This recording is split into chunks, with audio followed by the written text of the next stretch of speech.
forecast first. Sponsored by Natex Heating, Cooling, and Plumbing.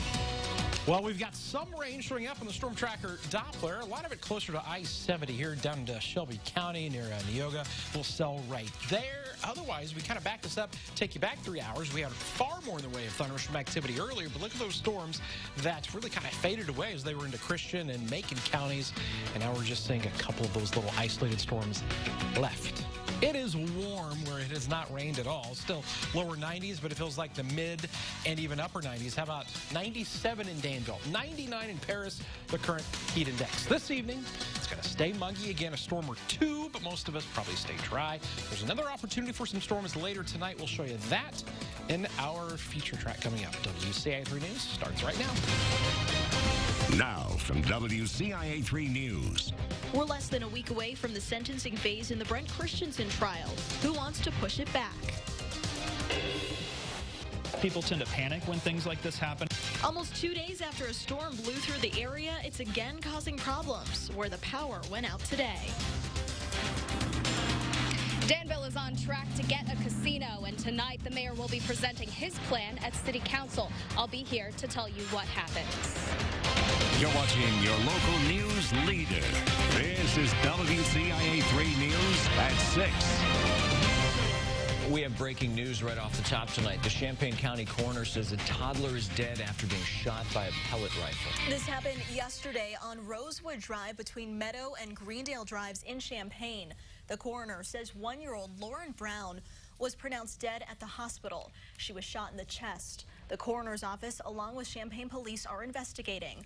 Moments ago, police said this, quote, although this incident remains under investigation by the Champaign Police Department, the preliminary information suggests that this was just a tragic accident. In other news tonight, we are a week away from the sentencing phase in the Brent Christensen trial. Now his defense wants a delay until later this month. Christensen's defense team is arguing that all of the evidence the government's presenting will need to be translated, and that takes time.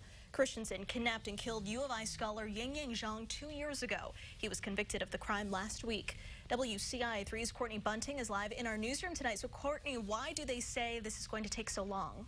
Well, Jessica, it's because of the extent of the video evidence. The defense claims it will take about 4 weeks to go through all of it. There are more than 17 hours worth of video evidence that the government is planning to use. Now, that includes video of Zhang's home and interviews with her family and friends. Those videos are all in Chinese with no translation. The defense estimates that for every 1 hour of video, it would take 5 hours to translate it. That's a total of 85 hours of work, plus time to review it and for the defense to come back with an argument.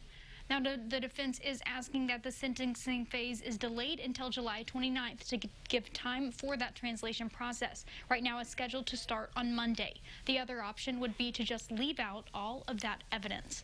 Live in the newsroom, Courtney Bunting, WCIA 3, your local news leader. All right, Courtney, thank you. There were also other motions filed by the defense asking for evidence to be left out. They previously requested that only interviews with Zhang's family be included in video evidence, that Christensen and Zhang's family's race and religion be left out of evidence, and that Zhang's personal journal be left out as well. We have an update out of Champaign. A teenager charged in 16-year-old David Sankey's death was back in court today. Darian White pleaded not guilty to murder charges last month. Today in court, his pretrial was continued. He now has his own private attorney. 22-year-old Jaquavian Faust is also charged with Sankey's murder. The shooting happened near Paula Drive and Larkspur Lane last August. Danville police are investigating after a man was shot this morning. It happened around 8 o'clock. A 27-year-old man is being treated at the hospital after being shot. He's expected to be okay, but he gave conflicting information about where and how that shooting happened. He then told police he no longer wanted to talk and didn't want to pursue the incident further. Anyone with information is asked to call police. We have a follow-up. Danville's making moves to bring a casino to the city. And tonight, the mayor is presenting how they plan to do it. WCIA 3's Jennifer Jensen is live in Danville for us tonight. Jennifer, there's a tight deadline to get this done. Jessica, there's roughly 4 months before a comprehensive plan has to be submitted to the State Gaming Board. Tonight, the mayor will be talking about the first steps in what he hopes will be a game changer for the city. They've already received several calls from companies interested in being a part of the casino development. There are a lot of steps that need to happen before the deadline in late October. They need to choose the right operator to take on the project, establish a location where the casino will go, evaluate the estimated generated tax revenue, and get all the plans aligned to submit that application for approval. That meeting just got started a few minutes ago, so I need to head in there, and I'll bring you more details on this story tonight at 10 o'clock. Live in Danville, I'm Jennifer Jensen, WCIA 3, your local news leader. All right, Jennifer, thank you. We'll see you again at 10. Just because the storms from this weekend are over doesn't mean the path of damage has stopped. A mixture of lightning and hot weather shut off the power in several Urbana buildings today. Ameren reps think lightning from the weekend storms weakened the fuse and melted it, and that shut off power at the courthouse, the library, and several other businesses today. Luckily, crews were on scene quickly. Power was only completely shut off at the courthouse for a few minutes, but the size of the courthouse meant it took a while to get things running again after the power came back on. In the meantime, a few extra sheriff's deputies came out and helped. People tend to panic when things like this happen, even though this was not a big safety issue.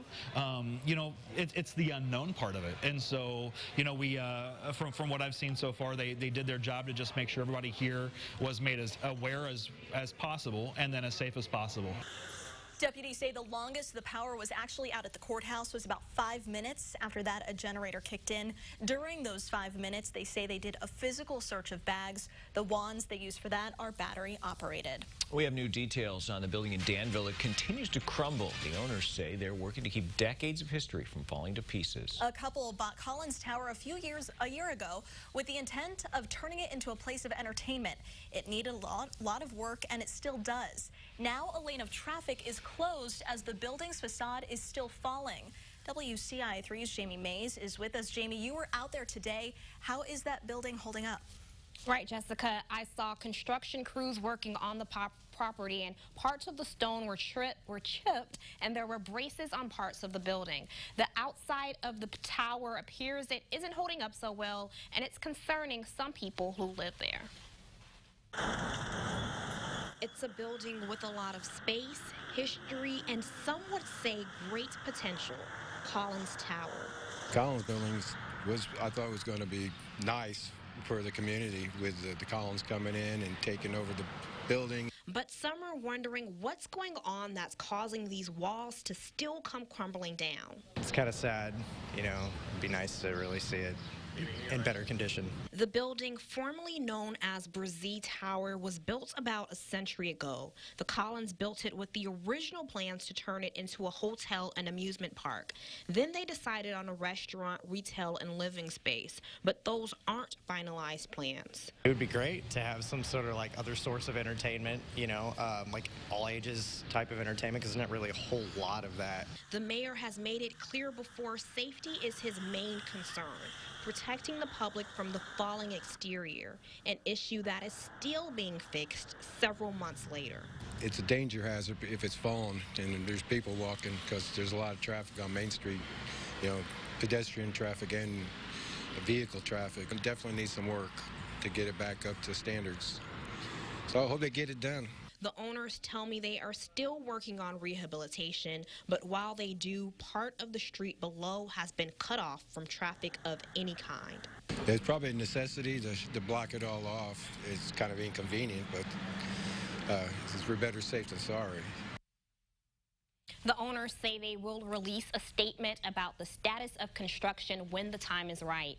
We reached out to the mayor for comment, but we never heard back from him. Jessica? All right, Jamie, thank you for that update. One university up north likes to think it's Chicago's university. The Windy City is set to sport its orange and blue. Also tonight, summertime is pool time for a lot of people, but experts say taking a dip may be a concern this year. Hey, and a recap of today shows that high 93. That's one of the warmest we have seen here. Record high 102, so still not breaking records, which is a good thing. Storms still possible out there tonight in a few spots. A lot more in the way of rain the next few days. And eventually things cooling off. We'll have that in the forecast coming up.